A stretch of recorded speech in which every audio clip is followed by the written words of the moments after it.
joined on the line by Dale Picard, co-founder, executive director of ECAD, and Jessica Fitzgerald, ECAD instructor. Dale, Jessica, good morning. Welcome. How are you? Good morning. Good morning. How are you? Doing great. All right. And we're going to talk about the two-week team training class that starts on July 12th, which I guess is that next Thursday, right?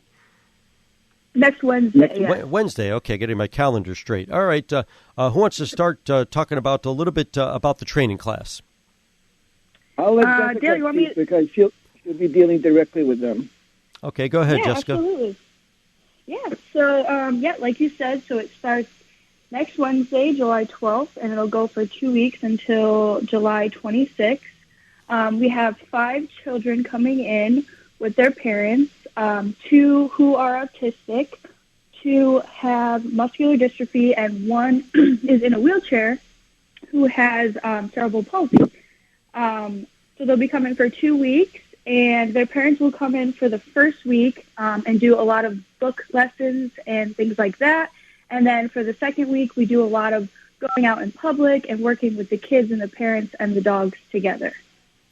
Jessica, are the dogs trained in general and then specific training for the children they're working with? How do you get this all to work together? And I guess it's also that there's different situations for different kids, and service dogs have to do different things, right? So there's a lot of complexity here, a lot of moving parts, it sounds like. Oh, yeah, absolutely. So we train about 85 commands that the dogs have to know. So first, the dogs will go through at least 2 to 3 phases of basic obedience and learning different commands that we have. So I'm the head trainer. So when the dogs get to me is when I do specific training for the kids. So, for example, for the 2 children with autism, they're bolters, which means that they try to run away from their parents, especially when they're out in public. So I'll train the dog to basically stay in place. And we have the child connected to the dog, and then the parent also connected to the dog. So if the child tries to run off and bolt away from the parent, the dog is trained to stand still, and then the child can't get away from the parent. And another example is sometimes children with autism will try to hide from their parents in the home. So I teach a little game of hide and seek with the dog. So I start off with throwing the toys and then having the dog come and find me. And then when the parents and the child come in, I then teach them how to incorporate that into their life with the dog as well. So, Jessica, this training, it's 2 weeks. Seems like a lot to pack into 2 weeks. But I guess these dogs trained already? Yeah. Oh, absolutely. So we train them since they're born, pretty much. Okay. So they're being trained their whole life. They go into puppy homes at 8 weeks old, and then they visit us twice every month, and they come in for, their basic obedience and learn how to do down stays and sit stays and simple things like that. And then they come back to us at around 6 months old, and that's when their official training starts with our trainers at ECAD. And they train all the way up until they get to me, which is when I start doing specific task work, like I said, with the brace training and the down pressure training, the hide and seek training, and anything that one of the clients might specifically need. That's when I start to train those types of things for them. Dale, we've talked a lot about the amazing things these dogs can do, what Jessica outlined there, others with people with disabilities, veterans, things like that. They're really amazing animals, aren't they? If you spend the time with them, they're really great. They'll really nurture you along with the training that they have. What kinds of dogs do you have there? What's the breed? Are they all one type or all different types? We use labs and goldens, and then we crossbreed them, trying to create a calm, easygoing line, but a line of dogs that like to work. So the golden is nice and easygoing. The lab is a little bit more stronger dog. So we breed the both of them together and find a medium in the middle that works. So children with autism don't need a very hyper dog. They need a very calm, easygoing dog. So through our 25-year breeding program, we have created such a beautiful animal, and with the training that we implement into them, they've become medical assistive devices for humans. So it's a great thing. It's beautiful to watch these things grow.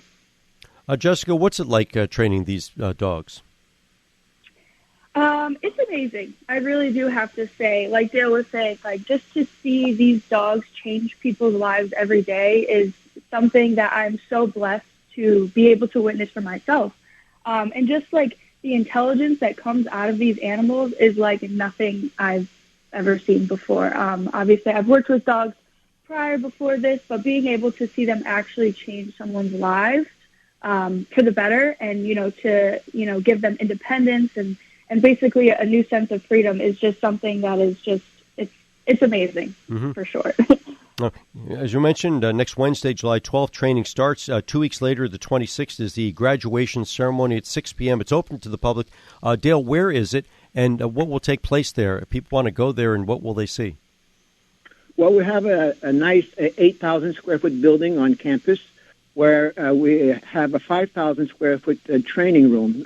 So we hold our graduations in our training room. We live stream them on Facebook so people can watch if they can't attend. If they want to attend, you can call in and reserve a seat. And normally about 100, 125 people show up.